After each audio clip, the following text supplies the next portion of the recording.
ሰላም ጤና ይስጥልኝ ወገኖች እንዴት ናችሁ? እኔ ሰላም ነኝ። ታንክስ ጊቪንግ እንዴት ነበር? አሜሪካን አካባቢ የምትኖሩ ያው ታንክስ ጊቪንግ ምን እንደሆነ ታውቃላችሁ መቼም።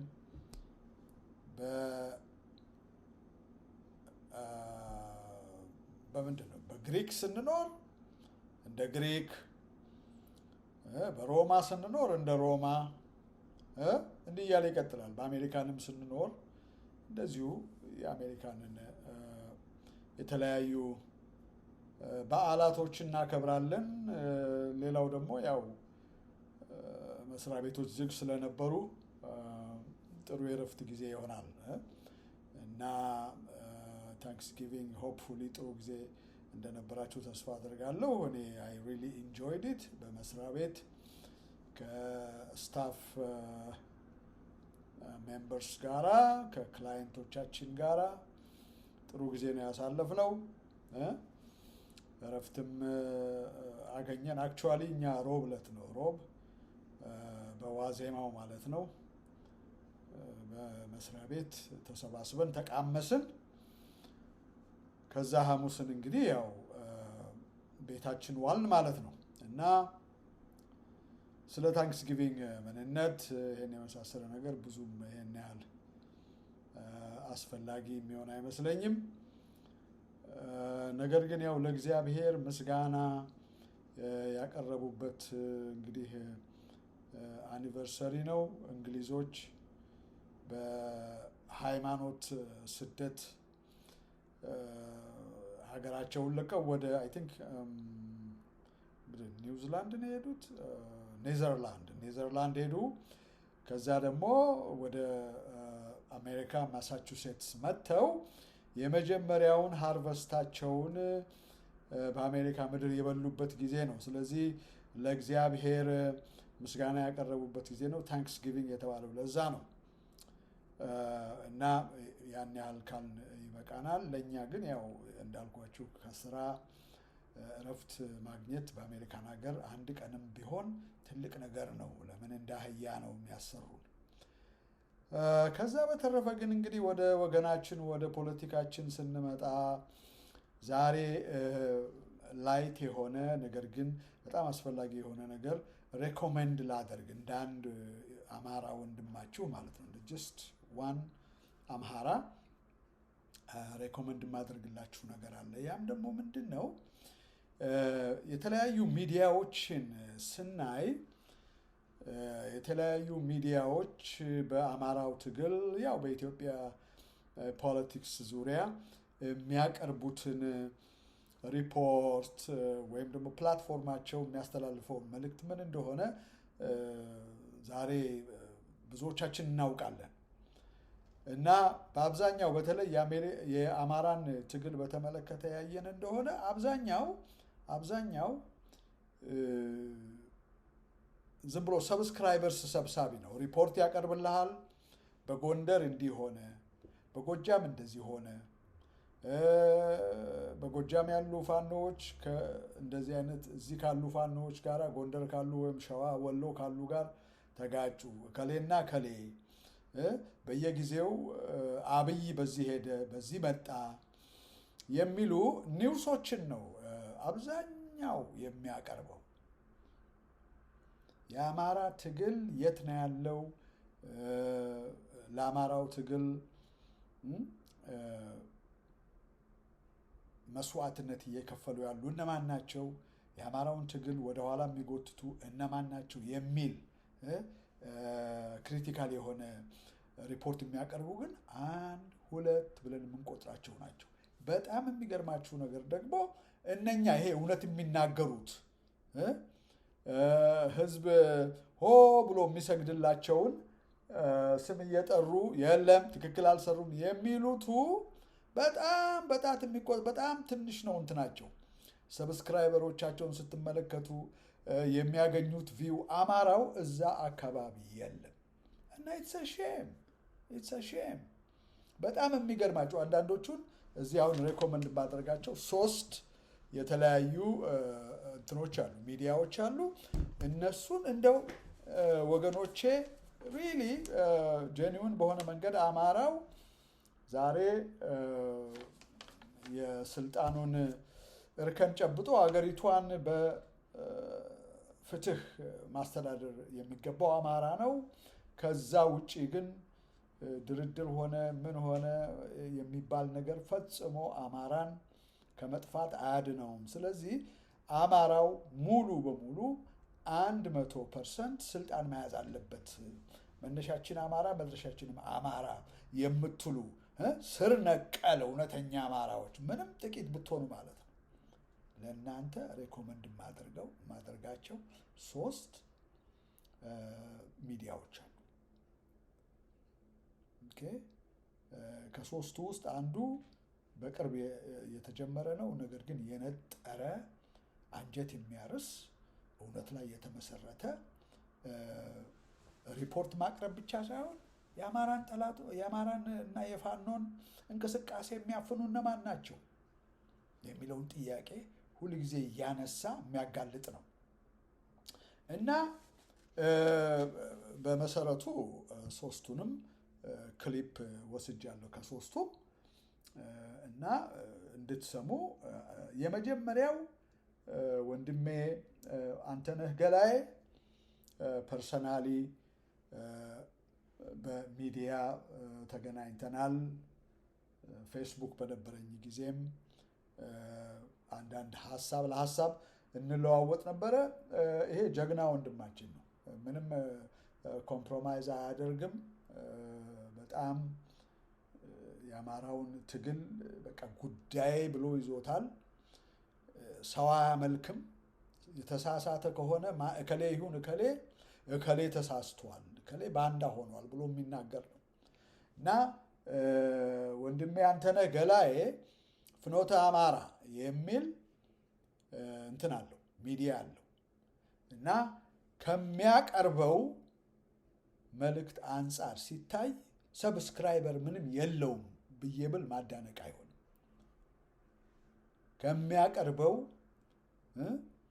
ለአማራው ትግል ክሩሻል የሆነ ሪፖርት ከዛ ጋር ስናነጻጽር ይሄ ሼም ነው።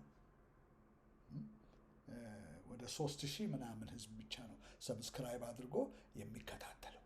የት ነው አማራው ያለው? የት ነው? ይሄ ዝም ብሎ ሆይ ሆይ ሆይ ሆይ የሚሉ ብዙዎች አሉ። በእውነት አንድ አፍታ፣ ኢትዮ ኒውስ፣ አንከር ሚዲያ፣ ኢትዮ ፎረም፣ ጣና ቲቪ ማነው ጣና ቲቪ ልክ ነው። አጻጻፉን እንትኑን አወላግጄ ያልተነበበልኝም። እነኚህ የመሳሰሉትን ስንመለከት ኒውስ ብቻ ነው የሚያመጡልን። እንዲሆነ ያ አያስፈልግም ማለት አይደለም። እንግዲህ ልብ በሉ። we need to be informed በየጊዜው ምን ሆነ የሚለውን ነገር ጠቀስ አድርጎ ነገር ግን ዋና ጊዜያቸውን መያዝ ያለበት አማራውን የመቀስቀስ የአማራውን ጠላቶች በስም እየጠቀሱ ማጋለጥ፣ ከነኚህ እንጠበቅ፣ የአማራን የትግል አቋም ሚሽኑን የሚበርዙትን ያንን እየነቀስን እነማን ናቸው ጭምብላቸውን አጥልቀው አማራ ወደፊት እንዳይሄድ እንዳይገሰግስ ስልጣንን 100% እንዳይዝ የሚያደርጉ እነማን ናቸው? እነኚህን ማጋለጥ፣ ህዝቡ እንዲነቃ፣ ህዝቡ ፊት እንዲነሳቸው ማድረግ። ይሄ ነው ጠጠር ያለ መልእክት ብዬ የምለው ይሄንን ነው። ለምሳሌ እዚህ ጋር አሁን የወንድማችን የአንተነህ ገላዬ ክሊፕ እዚህ ጋር አሰማችኋለሁ። የአማራን ጠላቶች ምንም አይምራቸውም። ቀልጥቦ ከነስማቸው ነው የሚያቀርበው። እንዲህ አይነት ጀግና ያስፈልገዋል አማራ።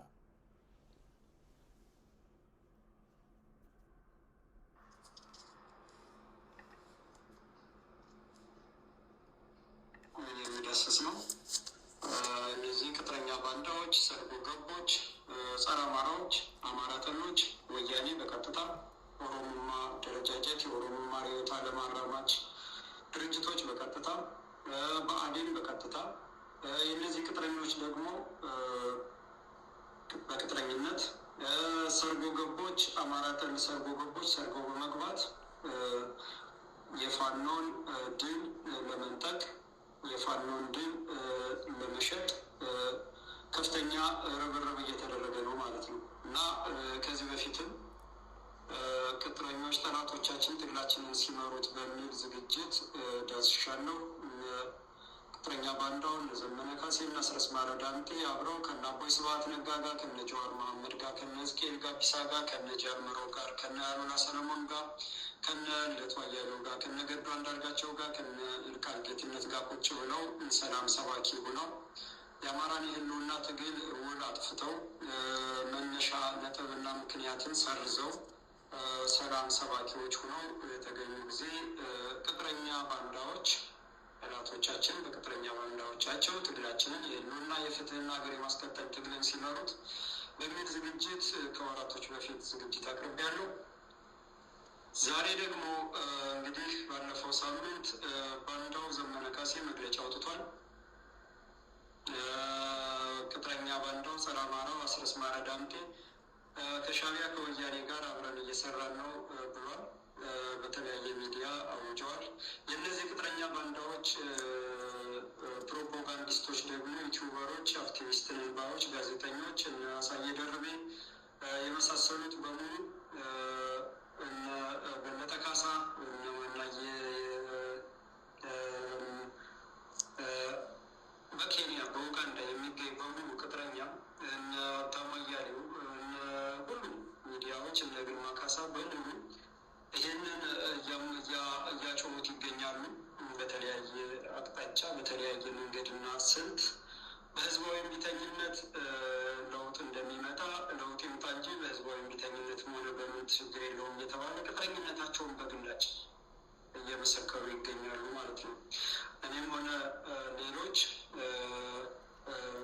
በግልጽና በአራጅ ስናጋልጥ የነበረውን ዛሬ እነሱ በግብራቸው በስራቸው ተገልጠዋል ማለት ነው እና ወያኔ እና አስረስ ማረ ዳምጤ ወያኔ እንቅስቃሴውን ጥምረቱን እኛንን የምንመራው ሲሉ እንግዲህ ወያኔ የአማራን የህልውና የፍትህና የሀገር የማስቀጠል ትግልን ጭብጥ ተቀብላ በዚህ ሀሳብ ተገዝታ ሻዕቢያም ይህን ጭብጥ ተቀብሎ በዚህ ሀሳብ ተገዝቶ ከዛ ከነ ጃልመሮ እነ ጀዋር መሐመድም ይህን ሀሳብ ተቀብለው ገዝተው እና አስረስ ማረ ዳምጤ እየመሯቸው ነው ማለት ነው።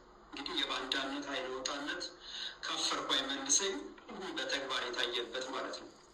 ይሄ አማራ ህልውናው እንዲጠፋ ህልውናው የጠፋ ህልውናው እንዲጠፋ ሌላ ኢትዮጵያውያን ነባር ኢትዮጵያውያን ከልካይ አልባ ቀርተው እንዲጨፈጨፉና እንዲጨፈለቁ ተደርጎ ኢትዮጵያ እንድትፈርስና ታላቋ ትግራይና ታላቋ ኦሮሚያ እንዲፈጠሩ ተበይኖ ወደ ስልጣን ሲመጡ ደርግ መጀመሪያ መሰረቱን አደላቸው። ኢትዮጵያን ቀውስ ውስጥ ከተተላቸው። መሪ አልባ ምሁር አልባ የጦር መኮንን አልባ አደረገ። እንግዲህ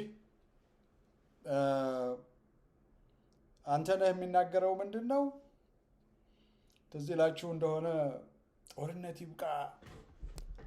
ይብቃ ሰላም ይስፈን የሚል እነ ልደቱ አያሌው አንድ ሰሞን ቸፍ ይሉ ነበረ። ያው ዞሮ መልእክቱ እኮ ለማመሰላችሁ ለፋኖ ነው።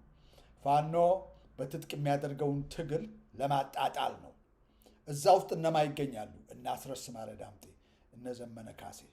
ያው አንተነህም ነግሮ እኔም በተደጋጋሚ እንግዲህ ያው ወርድባቸዋለሁ አይደለም። በነ ዘመነ ካሴ ዝም ብለን አይደለም። ተመልከቱ፣ ምንም አይነት በነ ምሬ፣ በነ ዘመነ፣ በነ አስረስ፣ በነ እስክንድር ነጋ የግል ጠብ የለንም። ለምን ሲጀመር እኔ አሁን በበኩሌ ማለት ነው ከዚህ በፊትም እንደተናገርኩት ዘይዶን ኖሚ እኔ ነኝ የማውቃቸው። ያው በሩቅ ነው ደግሞ የማውቃቸው። የአማራው ትግል መሪ ነን ብለው ስለወጡ የፋኖ መሪ ስለሆኑ ማንም የማያውቃቸው አማራ አለ። ግን እነኚህን ሰዎች ያለ ምክንያት አያችሁ፣ ያለ ምክንያት እኔም ሆንኩ ፍኖተ አማራ ወይም ሌሎችም የሚነቅፏቸው ካሉ ያለ ምክንያት አይደለም። ያለ ምክንያት አይደለም። የአማራውን ትግል ወደኋላ ለመጎተት ዛሬ ትልቁ ሚና ማነው? ትልቁ መንገድ ምን እንደሆነ ታውቃላችሁ? የአማራን ትግል ወደኋላ ለመጎተት እነ አስረስ ማረ ዳምጤ፣ እነ ዘመነ ካሴ፣ እነ ምሬ የሚጠቀሙበት ምን እንደሆነ ታውቃላችሁ? ትግሉን ከነዚህም ጋራ አብረን እንሰራለን፣ ከነዚህም ጋራ የጋራ የህብረት ግንባር መፍጠር አለብን፣ ከነኛ ግሩፕ ጋራ መመካከር አለብን የሚል ዝም ብሎ ስራ ብዙነት አላስፈላጊ ምንድን ነው? ጊዜ ነው የሚገዙት። ለምንድን ነው ጊዜ የሚገዙት? ዶላር ለመብላት የአማራውን ትግል እንዳይቋጭ በሳምንት በሁለት ሳምንት ውስጥ ሊቋጩት ሲችሉ የአማራ ትግል ልንገራችሁ፣ በሪሶርስ ሆነ በማን ፓወር ሆነ በልምድ ሆነ የአማራ ወይም የአማራው ፋኖ ከየትኛውም ጋራ እነኛውን እናስረስ ማረ ዳምጤ ከኦሮሞም ጋር ከኦኤልኤ ጋር ሁሉ አብረን እንሰራለን ብለዋል። ኦሮሞ ሊብሬሽን አርሚ እግዚአብሔር ያሳያችሁ።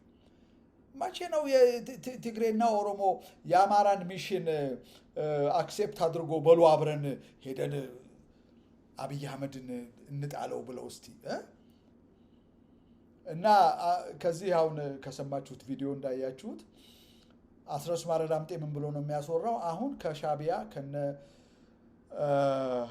ትህነግ ጋር አብረን እየሰራን ነው ካለ በኋላ ይህንንም የጥምረት እንቅስቃሴ የምንመራው እኛ ነን አለ። ውሸቱን እኮ ነው የአስረስ ማረ ዳምጤ ውሸት። እሱን ነው እንዲህ አይነት አይን አውጣ ብሎ የሚናገረው። ምክንያቱም ከኒው ኢማጂን የአማራው ፋኖ ሻቢያንም ትግሬንም በሚሽኑ አሳምኖ ማለት ነው እሱ መሪ እንዲሆን እንትን አሳይን ሲያደርጉት ጀስት ኢማጂን። በቃ መቅጠፍ፣ ቀጣፊነት እና በጣም የሚያሳዝን ነው። እና እንዳያችሁት ነው ፍርጥርጥ አድርጎ ነው ወንድማችን እዚህ ላይ ያቀረበው። ሌላ እዚህ ጋር ሌላ ክሊፕ አለኝ። አስተሳሰባቸውንና ፍልስፍናቸውን ዓላማና ግባቸውን ወደ ጎን አድርጎ አብይ አህመድ ብሎ መሰሉ። እዚህ ጋር ወያኔ ትህነግን በአማራ መቃብር ላይ ታላቋን ትግራይ ያቆማል። ይህንን እውነታ እየደበቁ ጦርነት በራሱ ግብ አይደለም ምናምን እያሉ መስበክ ወይንም ደግሞ ይቅርታ ሁሉም ነገር የሚደራደረው የሚጠናቀቀው ምንም አይነት ትግል የሚጠናቀቀው በድርድር ነው እያለ ይህን አስረስ ማረ ዳምጤ ነው የሚለው። የተጠናቀቀ ዘራፊ የለም። ናዚ የጀርመን ናዚ የሂትለር መንግስት ድርድር ጠይቆ ምን አባ ስለሆንክ ነው ከአንተ ጋር ማን የሚደራደር ተብሎ ነው አንገቱን ታንቆ የቀረበው። ፍርድን የተቀበለ ሩዋንዳም እንደዚሁ። ይሄንን እውነታ እየደበቁ ጦርነት በራሱ ግብ አይደለም ምናምን እያሉ መስበክ ወይንም ደግሞ ስለ ድርድር የማያውቅ የፖለቲካ ሀቁ የማያውቅ ነው ወይንም ደግሞ በፖለቲካ ያረጠ ነው። ያረጠ ማለት በጣም መጥፎ ቋንቋ ነው። የጋጠ ወጥነትን የሚገልጽ ነው። መውረድ ያቆመ ማለት ነው። እድሜው ያበቃለት ያረጀ ያፈጀ ማለት ነው። እና አርጅቷል በፖለቲካ አያውቅም እያለ መሳደብ፣ ይሄ የህልውና ትግል መሪው ነው የሚናገረው ማለት ነው። እና እነዚህ ሰዎች ምንድን ነው የሚሉት? እነዚህ ቅጥረኞች፣ ቅርብ አዳሪዎች የእስክንድር ነጋ ለእኔ ለሰው ልጅ ብሎ ለኢትዮጵያውያን ለአማራ ተብሎ የተሰቀለ የሚባል ስም የተፈጠረለት ሊፈጠርለት የተዘጋጀ የኔ ከርታታ የሚባል ለሰው ልጅ የሚንከራተት የሚባል ስም የተገነባለት ማለት ነው። ሌሎቹ ደግሞ አውርቶ አደራሉ የመድረክ አርበኛ ሆኑት አሉ። እና እነዚህ የሚያደርጉ ምንድን ነው? እነዚህን በማጀገን እንዲህ አይነቱን በማጀገን በዲስኩር በወሬ በፕሮፓጋንዳ በማጀገን ተቋማዊ ቅርጽ እንዲይዝ እነዚህ ሰዎች ተቋም እንዲሆኑ እነዚህ የሚፈጥሩት ተቋም እውን እንዲሆን የታመነ እንዲሆን እነዚህ ሰዎች የትግል አይዲዮሎጂዎች አስተሳሰቦች እንዲሆኑ መርሆች ራሳቸው ግለሰቦች መርህ እንዲሆኑ ማድረግ ማለት ነው። እና በሚያደርጓቸው ንግግሮች በሚገነባላቸው ተከበብኩ እያሉ እንመታለው ከበቡኝ እኔና እናንተ ምናምን እያሉ እያወሩ ለዚህ የደረሱትን አካላት ተቋማዊ የራሳቸው ተቋም እንዲሆኑ እነዚህ የሚመሩት የሚያሰባስቡት በእነዚህ ዙሪያ የሚሰለፈው በሙሉ እውን እንዲሆን እነዚህ የትግሉ አስተሳሰቦች እንዲሆኑ መርህ እንዲሆኑ ማድረግና ማብቃት ከዛ በኋላ በዙሪያቸው ማሰለፍ ህዝቡን በዙሪያቸው እንዲሰለፍ ማድረግ ሚዲያው ሁሉ ስለነሱ እንዲያወራ አያችሁ እንግዲህ ይሄ እነ እስክንድር ነጋ እነ ዘመነ ካሴም ሁሉም ያው በቲፎዞዎቻቸው እንትን ሆነዋል ኢሞርታል የሆነ በቃ ትልቅ እንደ አንድ ግለሰብ ሳይሆኑ እንደ ተቋም እንዲታዩ አድርገዋቸዋል ነው የሚለው እና which is 100% ትክክል የሆነ ነገር ነው እና ይሄ ምንድነው ከግለሰቦችን እንደ ተቋም እንመልከት ግለሰቦችን በስራቸው አይተን ጀጅ እናደርግ በተለይ ከአማራው ትግል አኳያ በዛ ነው እነኚህን ልንለካቸው የሚገባ እና እንግዲህ አሁን ይሄ ወንድማችንን ወይም ደግሞ ፍኖተ አማራ ያቀረበው ይሄ ሪፖርት የማደንቀው ምንድነው አንድ ሳይድ አይደለም ብዙ አማራ አሁን እስክንድር ነጋ ካልሆነ ዘመነ ካሴ ነው የሚለው ዘመነ ካሴ ካልሆነ እስክንድር ነጋ ነው ግን ይሄ ትክክለኛ አይደለም የግዴታ ከሁለቱ አንዱ ጋር መሄድ አለብህ ማለት አይደለም አማራ እነኚህ ሁለቱም ግሩፖች ለአማራ እንደማይበጁ በዘመናት ውስጥ አየን ዛሬም ደግሞ እየባሰባቸው እንደውም ትግሬ እንትን ውስጥ የገቡ ናቸው እስክንድር ነጋም ያው ቀደም እንደሰማነው በፌደራል ደረጃ ድርድርን እንትን የሚል ነው የሚያሳልጥ ነው በዛ በፋኖ ተከሻ ላይ ወደ ስልጣን ለመምጣት የሚጥር በጣም ሴረኛ ሰው ነው እስክንድር ነጋ እነ ዘመነ ካሴን ደግሞ እና አስረስ ማረዳምጤን ደግሞ ስትመለከቱ ባለፈው እንደተናገሩት የክልል ሽግግር መንግስት አቋቁሙልን እንጂ ሌላ ምንም የምንፈልገው ነገር የለም ብለዋል ባለፈው ትዝ ይላችሁ እንደሆነ በአሜሪካ ኤምባሲ በኩል የድርድር ፕሮፖዛል ቀርቦ ለዛ መልስ ሲሰጡ እነ ዘመነ ካሴ ከሁሉ ነገር በላይ በቃ የክልል የሽግግር መንግስት እናቋቁም ነው ያሉት እና በክልል ደረጃ ነው እነኚህ ሲርመጠመጡ የነበሩት እነ ዘመነ ካሴ በፌደራል ደረጃ ደግሞ እስክንድር ነጋ ቀስ ብሎ ፋኖ ወደ ቤቱ ይመለሳል ድሮ እንደሚያደርገው ወደ ግብርናው ይሄዳል እኛ ደግሞ አዲስ አበባን ይዘን እኛ ማለት እንግዲህ እኛ ሲል እነማን ነው እነ ብርሃኑ ነጋ እነ ልደቱ አያሌው እነ አንዳርጋቸው ጽጌ እነ you name it እነኚህ ፌክ ኢትዮጵያኒስቶች በሙሉ ተግበስብሰው ፋኖ ደምቶ ፋኖ አጥንቱን ከስክሶ ከዛ በኋላ እነሱ መተው 4 ኪሎ ፈላጭና ቆራጭ ሊሆኑ ማለት ነው ከነ ሌንጮ ባቲ ምናምን ጋራ ሻለቃ ዳዊት ወልደ ጊዮርጊስ እኮ ተናግሯል እነማንማ እዛ ውስጥ እንዳሉ የሽግግር መንግስት ብለው ሲያወሩት ይላችኋል አንድ ሰሞን እና የሽግግር መንግስቱ ፋኖ የአብይን ሰራዊት አሸንፎ ጥግ እዚህ አላርለም ቦርደሩ ላይ በደረሰ ጊዜ ከዛ የሚረከቡ ምሁራኖች የተዘጋጁ አሉ ብሎ ነበር እንትና ሻለቃ ዳዊት ወልደ ጊዮርጊስ እነማን ናቸው እነ ሌንጮ ባቲ እነ አንዳርጋቸው ጽጌ ኢቭን እነ መሳይ መኮንን እነሱ ያሉበት ነው እነ ማን ነው ይሄ ሌላው የትግሬውን እንትን የሚደግፈው ታስሮ የተፈታው የፔንቴኮስታል ሰው ማን ነው ታምራት ላይ ነው ምናምን ያ ግሩፕ ነው እንግዲህ አሰፍስፎ ፋኖ እነሱን ስልጣን ላይ ለማውጣት ደሙን ያፈሳል ማለት ነው ፋኖ ስልጣን ለመያዝ አገሪቷን ለመምራት ብቁ አይደለም ማለት ነው በእስክንድር ነጋ አባባል እና የእስክንድርንም ሳይድ አያችሁት የነ ዘመነ ካሴን የነ አስረስ ማረዳምጤንም ሳይድ አያችሁት በነገራችን ላይ አስረስ ማረዳምጤ ብለን ስንል ከበስተጀርባው ዘመነ ካሴ እንዳለ ማወቅ አለብን የአስረስ ማረዳምጤ እንትኑ አለቃው ዘመነ ካሴ ነው ያው ያፈቀላጤው ነው እሱን ነው የሚልከው እና የአማራውንና ወይም ደግሞ ይሄ ሰፊው ፋን ነው ይሄ ዶላር የዶላር መከፋፈል ውስጥ የሌለበት የዶላር ጠብታም የማይደርሰው ይሄ ሰፊው ፋኖ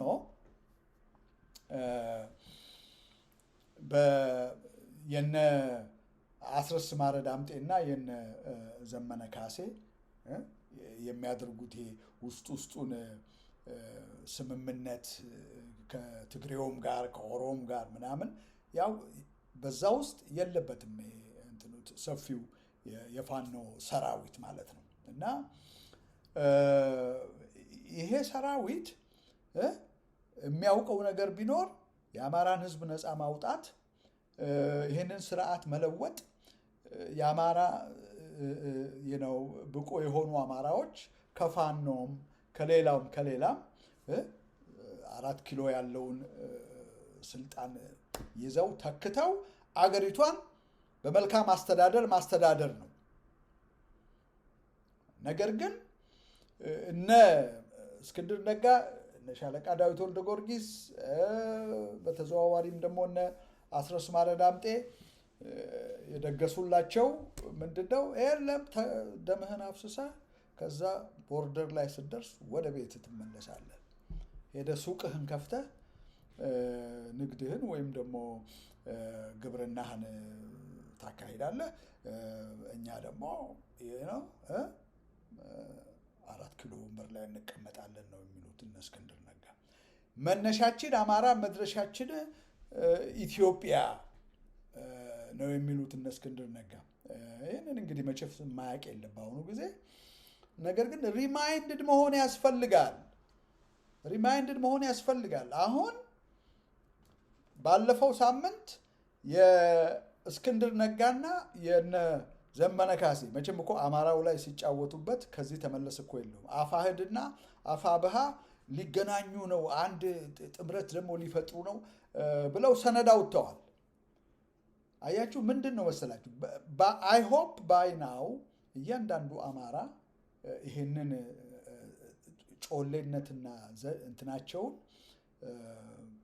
ዘዴያቸውን በአሁኑ ጊዜ አማራ ሆፕፉሊ ያውቀዋል ብዬ አምናለሁ። ያ ደግሞ ምንድን ነው መሰላችሁ?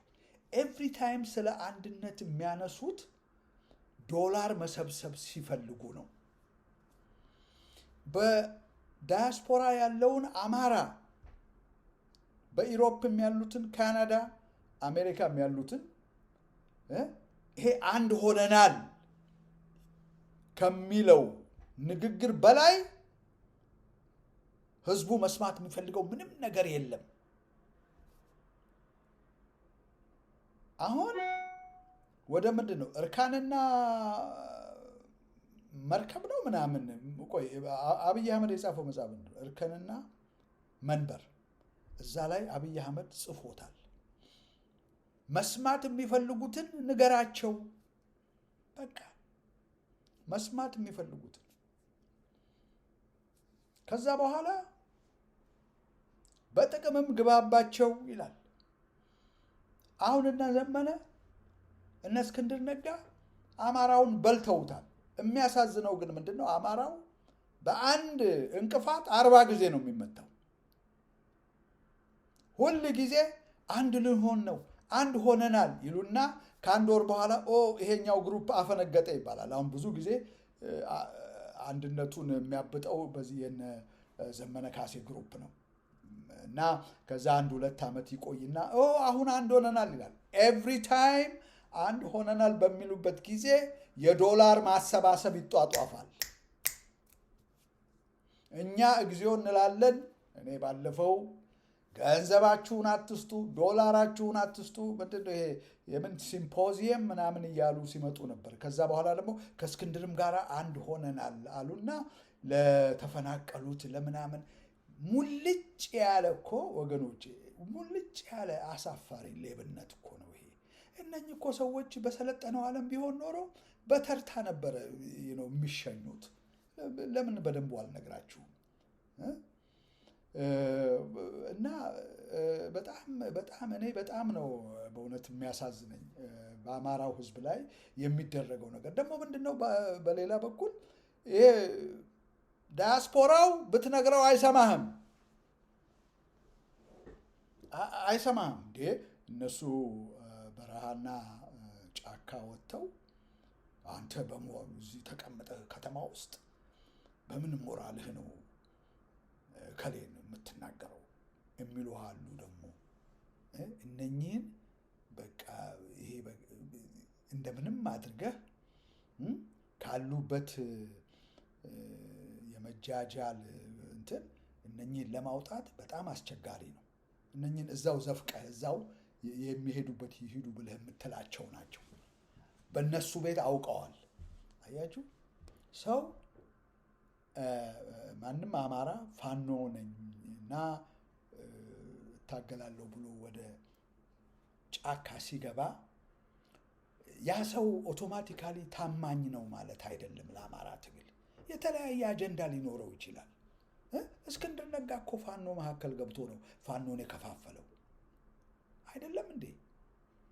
ፋኖን መከፋፈል የአማራን ትግል በትልቅ ሁኔታ በከባድ ሁኔታ ለመጉዳት ከፈለግ ጫካ ሄደህ እና የእናንተ አካል ነኝ ብለህ ከፋኖ ጋር ተደባልቀህ እኮ ነው እንትን የምትለው የምትሰልላቸው የምትከፋፍላቸው። ደግሞ ፋኖ ደግሞ የዋህ ነው፣ እዛው ያገኘውን አያዳፍነውም።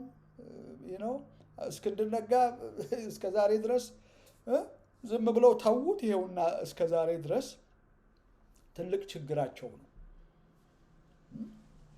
ግን አሁን በቅርብ ደግሞ አፋሕድና አፋብኃ አንድ ሊሆኑ ነው የሚል ሰነድ አውጥተዋል። ሁለቱ አንድ የሚሆኑበት ምንም መንገድ የለም። በአይዲዮሎጂም ልዩ ናቸው። ነገር ግን በዶላር ጉዳይ ኮመን ኢንትረስታቸው ስለሆነ አሁን አንድ ሆነናል ብሎ ሰነድ አውጥተው ከዛ what is the next step ገንዘብ መዋጮ ነው የሚባለው። ይሄ መከረኛ ህዝብ ደግሞ አሁንም ዘሴም እንቅፋት ነው የሚመታው። አንድ ሆኑልን ብሎ መጥቶ እንደገና ገንዘቡን ይሰጣል። በ15ኛው ቀን እነሱ የሉም። ይሄም ብሩን ይዞ ይሄዳል፣ ይሄም ብሩን ይዞ ይሄዳል። በአሁኑ ጊዜ እስክንድር ነጋ ኦልሞስት ባንክረፕት ነው፣ ገንዘቡ አልቋል። እነ ዘመነ ካሴ ኦፍ ኮርስ የግል አካውንታቸውን እያሳበጡ ነው። ስለዚህ they need more and more በቃን የሚሉበት ደረጃ የለም። ስለዚህ የአማራውንም ትግል ደግሞ እንደዚሁ እያንጓተቱ ለዝንተ ዓለም ነው የሚወስዱት። ለምን? from time to time የሚሰበስቡት ዶላር አለ። አሁን ፈረስን ይላሉ። ከዛ ህዝቡ ባካችሁ አንድ ሁኑ ይላል፣ ይለምናቸዋል። ከዛ ኦኬ አንድ ልንሆን ነው ይሉና ከዛ በኋላ ደግሞ 2 weeks from their the so-called claimed unity ደግሞ ዶላር ይሰበሰባል ማለት ነው። ስለዚህ እንደዚህ አይነት ነገሮችን በግላጭ የሚያወጣ አጭበርባሪዎቹን ባንዳዎቹን በስም እየጠቀሰ እንደዚህ አሁን እንደ ወንድማችን አንተነህ ገላይ ሰብስክራይብ አድርጉ።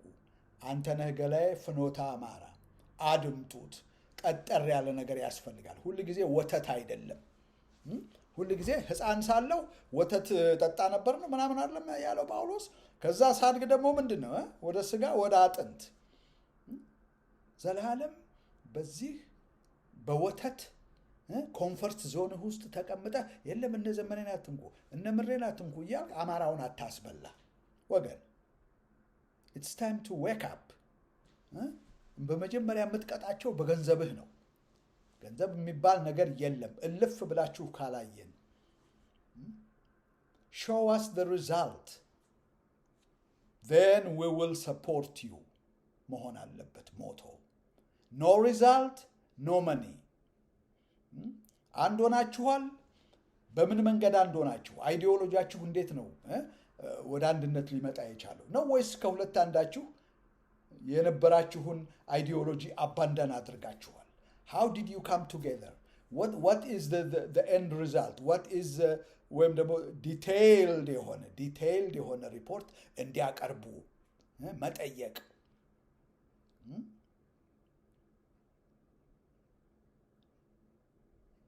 በዛ እስካልሆነ ድረስ ገንዘባችሁን አትስጡ። አሁን በቅርብ ይመጣል ብያችኋለሁ።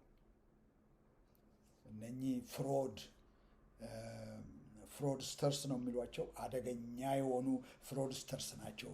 እነ እስክንድር ነጋም ሆነ እነ ዘመነ ካሴ አማራው እነኚህን በሆነ መንገድ ድባቅ ካልመታ እና እርምጃ ካልወሰደባቸው ምንም የሚንቀሳቀስበት መንገድ የለውም። ኦኬ እና እንዳልኩት ነው የወንድማችንን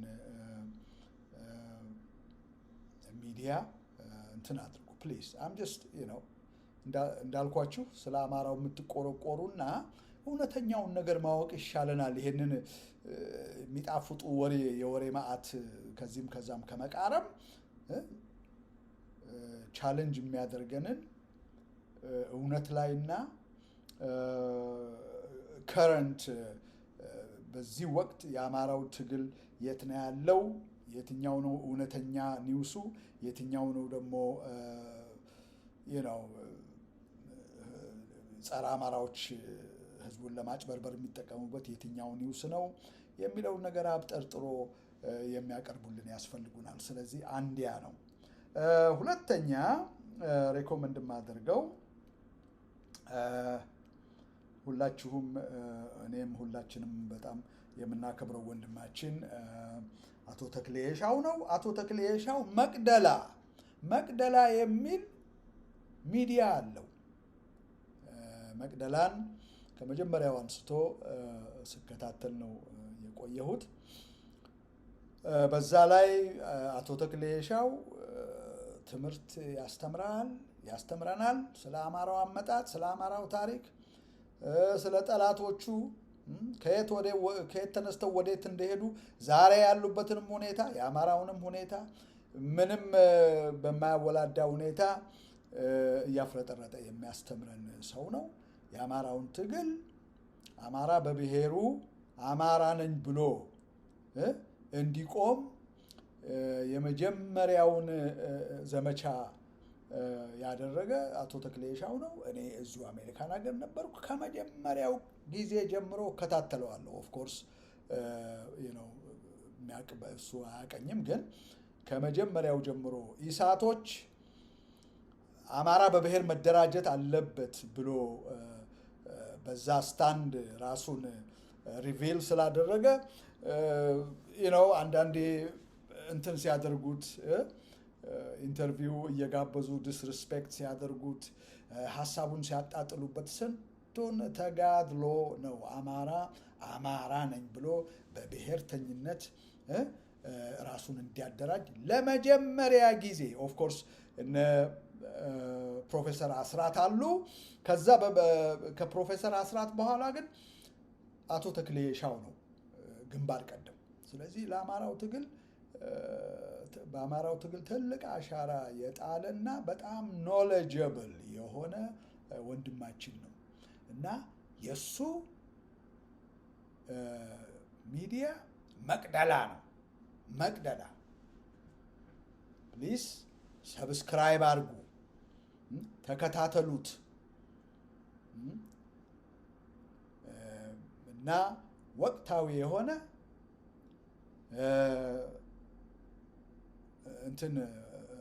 ትንታኔ ማቅረብ ብቻ ሳይሆን ምን ማድረግ አለብን የሚለውንም ነገር አቶ ተክሌ የሻው ብዙ ጊዜ ይዳስሳል።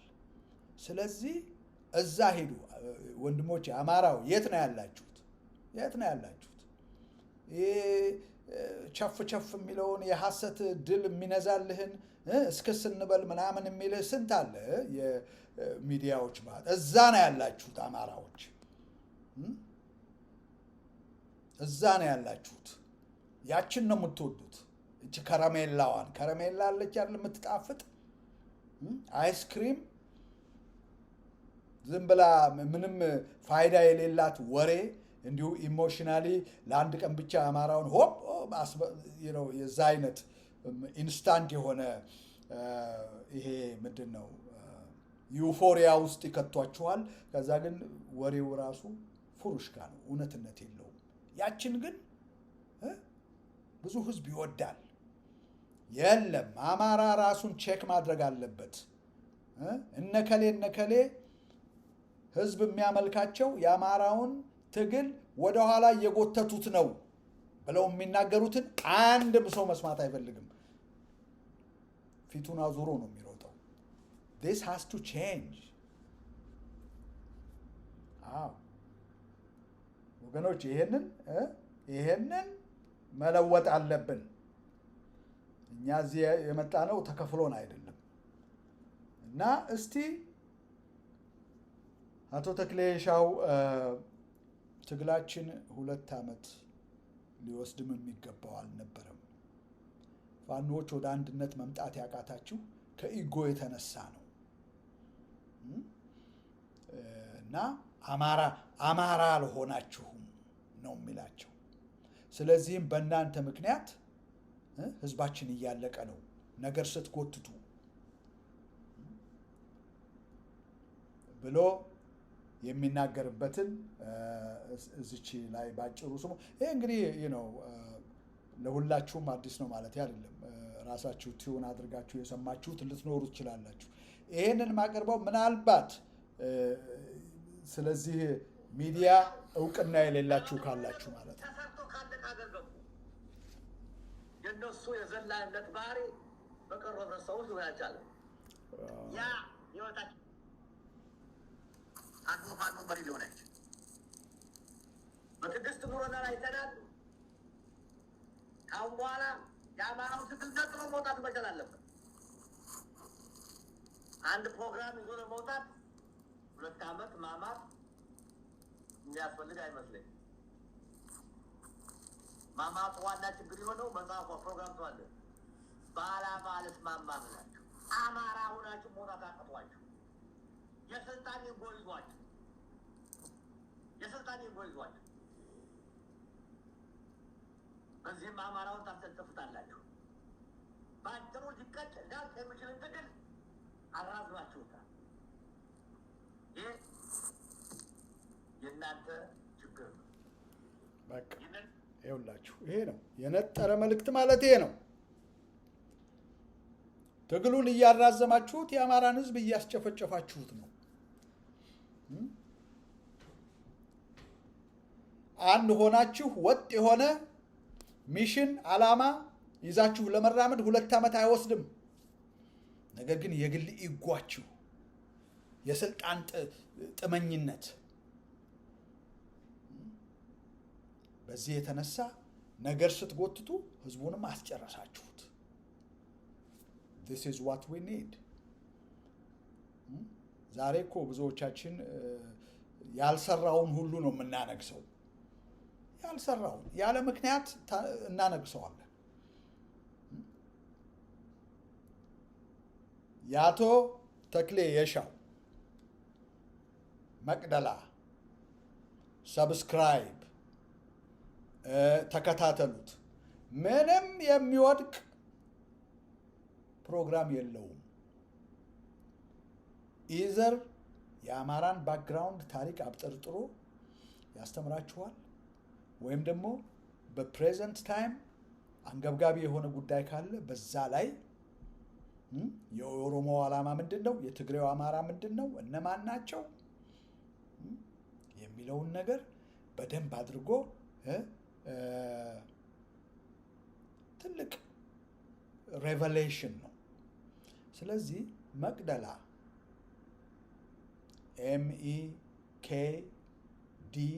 MEKDELA መቅደላ ሰብስክራይብ አድርጉ ወገኖች። ስለ አማራ ይገደናል የምትሉ ግድ የላችሁ። ቁም ነገር ያለው ነገር እንስማ። ቲክቶክ ላይ ከምናጠፋው ጊዜ ይልቅ እነኚህ ሚዲያዎች ላይ ለራሳችን ጊዜ ወስደን ሰፖርት ብናደርግ ብንከታተላቸው እኛም እንጠቀማለን። እኛ ደግሞ ኢንፎርምድ ስንሆን የአማራውን ትግል እያፈኑ ያሉትን ፋይት እናደርጋለን። ማን ነው እያጭበረበረ ያለው? ማን ነው ከጠላት ጋር ከዚህም ጋር እሰራለሁ ከዛም ጋር እሰራለሁ እያለ የአማራን እና የፋኖን እንቅስቃሴ እየገታ ያለው ማን ነው? አያችሁ። ስለዚህ ኢትስ ታይም አጥንት የመቆርጠሚያ ጊዜያችን አሁን ነው። 3ኛ የኢትዮጵያ ህዝብ ናሽናል ፓርቲ በወንድማችን አቶ ዳግም በቀለ የሚመራው ነው። በጣም ሮው ነው፣ ግን እውነት ላይ የተመሰረተ ነው። ኖ ኮምፕሮማይዜሽን። አያችሁ፣ እኔ እነኚህን ነው የማዳምጠው። ለምን መሰላችሁ? ጉድለታችንን የአማራውን ጉድለት ይናገራሉ። ወደ አማራው ወደ ራሱ እንዲያይ እንዲህ ያደረጉን ብቻ አይደለም፣ እኛው ነን ራሳችንን ለጥቃት አሳልፈን የሰጠን የሚሉ ሰዎች ናቸው። የበሰሉ ናቸው። we gotta listen to them። የኢትዮጵያ ናሽናል ኢትዮጵያን ፒፕል ናሽናል ፓርቲ ነው መሰለኝ። አም ሶሪ ካወላገድኩት። እዚህ ጋር አቶ ዳግም በቀለ ምን ይላሉ? አንዳንድ ጊዜ እነ በዚህ ፓርቲኩላር ክሊፕ ላይ ስለ እንትና ነው አቶ ዳግም የሚያነሳው ስለ እነ ዘመነ ካሴ፣ እነ እስክንድር ነጋ ስፔሻሊ ፋኖም ሆነ እነ ዘመነ ካሴ ባንዳዎች ላይ እርምጃ ባለመውሰዳቸው የፈጠረውን ችግር ባንዳዎችን ያውቃሉ፣ ሳቦታጅ የሚያደርጓቸውን ያውቃሉ። ማነው ስፔሻሊ ደረጀ በላይ የተባለ ሰው የእስክንድር ነጋ ተከታይ ነው እና ስለነሱ ጠቅለል ያለ አስተያየት፣ እውነት ላይ የተመሰረተ አስተያየት ነው አቶ ዳግም እዚህ ጋር የሚሰጠው። እንስማው። አቁም ፕሌስ ወይ እነ ደረጀን እና እነ እስክንድርን አያውቁም እያልክ እየሰደብካቸው ነው። አይ ከዛ ነው ያውቋቸው ነው እነኛ ሰዎች የመጡት ሰዎች ከመንግስት አካባቢ ከብልጽግና አካባቢ የመጡትን ሰዎች የሚቀበሏቸው ማወቅ ስለማይችሉ ነው እያልክ ነው ያለ። ያንን የተናገረው አያውቋቸውም ነው የምትለው። ምን መልእክት ይዘው እንደመጡ አያውቋቸውም ነው የምትለው አይደለም ያልከው? አዎ ያውቋቸዋል። ራሳቸው ዘመንም ሆነ ደረጀ ብለህ የምትል የዛው የብልጽግና አባሎች ስለሆኑ አብረው ስለሚሰሩ አብረው ስለሚያቦኩ ማን ምን እንደሆነ ያውቃሉ። አያውቁም ብለህ እነሱን አትስደባቸው። እዚህ እነሱ ማያውቁት አንተ የምታውቀውን እነሱ ማያውቁትን ጉዳይ አለ ብለህ አትበለን ነው የምልህ። እነኚህ ወንጀለኞች ናቸው ሰው ሲያስገድሉ የነበሩት። ወንጀለኞቹ ራሳቸው የመጣው ብቻ ሳይሆን ወንጀለኞቹ ራሳቸው ጭምር ናቸው ነው ያሳየው እኮ ቅድም እስክንድር ንጹሐን አማራ ወጥ ፋኖ የነበረው ግደል ብሎ ያስገደለው ምስክርነት እየሰጠ እኮ ነው። እስክንድር ለብልጽግና ነው የሚሰራው ነው የምልህ። ለብልጽግና የሚሰራው ስራ ነው አማራዎችን ቤተክርስቲያንም መስጊድ ውስጥም ያስፈጀው። ይህንን ባዕድን ይህንን ባሪያ ምንም አይነት ኤክስኪውዝ የለም፣ ገደሉት ነው የምለው። ውይይት አያስፈልግም ከዚህ ቆሻሻ ባሪያ ጋር። ፎርጊቭነት ይሄ እያላችሁ እየሸፈናችሁ ያላችሁት እናንተ ናችሁ። ለእነኚህ ወንጀለኞችም መድረክ ሰጣችሁ እናንተ ናችሁ። ቅድም ተይዘው ተለቀቁ ብለህ የምትላቸውን የለቀቃቸው ያስለቀቃቸው ብልጽግና ነው፣ እስክንድር ነው፣ ዘመነ ነው። እነኚህን መግደል ካልጀመራችሁ በስተቀር ሊሆን አይችልም ነው የምልህ። መንደር ውስጥ ያለው እኮ አይዞ ስለተባለ አማራው ዛሬ የደረሰበት ክራይሲስ ውስጥ ሊደርስ የቻለው ጎጃም ውስጥ፣ ሸዋ እስክንድር ስላልተገደለ ነው። አብረውት ያሉት ወንጀለኞች ስላልተገደሉ ነው።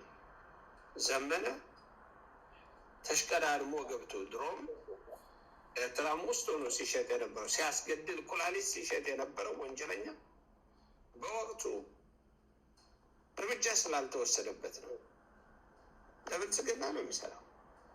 ሰራዊት አላቸው ብለህ ስትለኝ ነበር። ያ ሁሉ መሳሪያ ያ ሁሉ ሰራዊት ያለው ባህር ዳር የሚባለውን ከተማ አረቄ ቤት እየዋለ ባህር ዳር የሚባለውን ከተማ መቆጣጠር ያልቻለ 4 ኪሎ ገብተን ንግስና እንይዛለን ብሎ ሲፎክር የነበረ ሲተፋ የነበረ ትፋታም ነው የምልህ። እነሱ ናቸው ወንጀለኞች። የመንደሩንም ወንጀለኛ እነሱ ናቸው። አይዟችሁ ብለው እዚህ ቦታ ላይ አጋች ያደረጉ። አዎ ከዚህ በላይ ምንም ጥሬ እውነት የለም። አዎ አንዳንዶቻችሁ ኧረ በስመ አብ ምናምን የምትል ልትኖር ትችላለህ።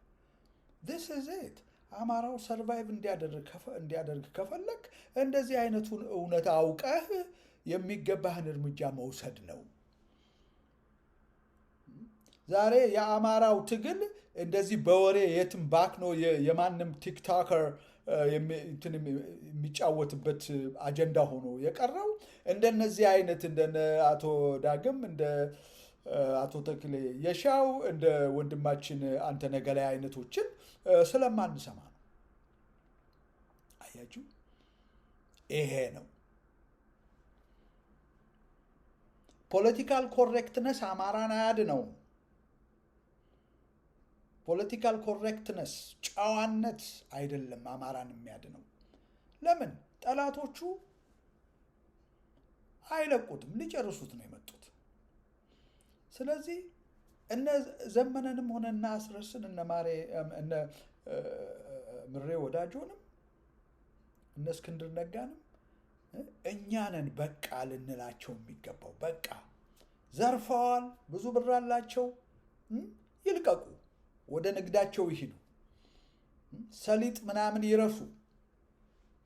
አሁን አማራው በአዲስ ማይንድ ሴት አዲስ አመራሮችን ይዞ በቀጥታ የሌላውን አገር ትግል አይታችኋል አይደለም? በኬንያ ሆነ በተለያዩ ስሪላንካ ሆነ ህዝብ ሲነሳ እንዴት እንደሆነ አይታችኋል አይደለም? ያንን ነው የሚያስፈልገው። ህዝባችን እያለቀ ነው። አያችሁ፣ we don't have time። አሁን ጊዜ እኮ የለውም። አማራ ያልገባችሁ ነገር ጊዜ የለውም። ዛሬ ቅድም እንዳልኩት የአማራን ትግል መጎተቻ ዋናው አሁን ከረንትሊ እየተጠቀሙበት ያሉት መንገድ ምንድነው? ለምንድነው እናንተ ማትንቀሳቀሱት? እኛ ብቻችንን ሳይሆን ከነዚህም ጋራ ትብብር አድርገን እነኝህንም ይዘን ከዚህ ሁሉንም የሚያጠቃልል ምናምን ይላል። ይሄ በጣም አደገኛ የሆነ ወንጀለኛ አስረስ ማረ ዳምጤ። ኦፍኮርስ አስረስ ማረ ዳምጤን የእሱን ስም ባነሳሁ ቁጥር ቅድም እንዳልኳችሁ አለቃው ከበስተኋላ ያለው ዘመነ ካሴ ነው። ስለዚህ አማራውን ብላችሁ የምትሉ ከሆነ ቲፎዞነታችሁን አቁሙ። እኔ አሁን ፐርሰናሊ እከሌ ከከሌ አልልም። አየው፣ ይሄንን ደግፉ ብዬ አንድ ግለሰብ የሚባል ነገር በዛ መልኩ ዴዲኬትድ የምሆንለት ወይም ደግሞ ሎያል የምሆንለት ሰው ወይም ፓርቲ የለም። ለአማራ ህዝብ ነው የቆምኩት። የአማራን ህዝብ የሚጠቅም የቆመበትን አይዲዮሎጂ ፕሮሞት የሚያደርግ እስከ መጨረሻ መነሻችን አማራ መድረሻችንም አማራ ብሎ ተነስቶ ይህንን ሰው በላ ስርዓት አፈር ውስጥ የሚከት እንቅስቃሴ ነው የሚያስፈልገን። ስለዚህ ወገኖቼ ዛሬ የዚህ አጭር ቆይታዬ ምንድነው? እነኚህ የማታደምጧቸው በሳል የሆነ እውነት ይዘው ከረንት የሆነ እውነት ይዘው የሚመጡትን የመቅደላን ሚዲያ የፍኖተ አማራንና የኢትዮጵያ ህዝብ ናሽናል ፓርቲ ሚዲያ እባካችሁን አድምጧቸው፣ ሰፖርት አድርጓቸው፣ ሰብስክራይብ አድርጓቸው እና በፍጹም አይጎዳችሁም። አንዳንድ ነገር ላይ ባትስማሙ ፊልተር አውት እያደረጋችሁ ዋናው የነኚህ ሰዎች አሁን የጠቀስኳቸው 3 ሚዲያዎች ዋና የቆሙበት ዓላማ አማራ ፈርስት የሚል ነው። አያችሁ። ስለዚህ በዛ ላይ በዛ እንትን ውስጥ ነው ልታዩዋቸው የሚገባው እና ይሄ ነው። ሌላ ነገር መቀላቀል በፍጹም አልፈልግም። አብይ አህመድ ድሬዳዋ የኦሮሞ ናት ብሏል። ያም ደግሞ የሚያስደንቅ ሊሆን አይችልም። ለምን አዲስ አበባንም ወስደው የለ ድሬዳዋንም ቢሆን የሚያስቆማቸው የለም። እኛ አማራ ኢትስ ታይም ቱ ራይዝ አፕ። ማንኛውም ሚዲያ የአማራን ህዝብ የማይቀሰቀስ ቀስቀሳ የማያካሂድ እንዲህ ብሎ ነበር እንደዛ ብሎ ነበር የሚል ይሄ የኒውስ ሚዲያዎች ለአማራው ትግል ምንም ጥቅም የሚጠቅሙት የለም። ግን ህዝቡ ያለው እዛ ነው እና በተለይ ተደራሽነት ያላቸው ኢትዮጵያ ድረስ የሚዘልቁ እንደዛ አይነት እንትን ያላቸው ሚዲያ ያላቸው ህዝባችንን ቢያንቀሳቀሱ ቢያደራጁ ምንኛ በወደድኩ። ግን ብዙ አይደለም። ሰብስክራይበር ሰብስቦ የወር ቢሉን የሚከፍልበትና ሆዱን የሚሞላበት ብቻ ነው እና ይሄ ነው። ሌላ ብዙ ነገር አላብዛ። እንግዲህ ይሄ ነው። በሚቀጥለው ጊዜ እንግዲህ እንደ እግዚአብሔር ፈቃድ በሰላም ይግጠመን። ስላዳመጣችሁኝ ታንኪዩ ሶ ማች።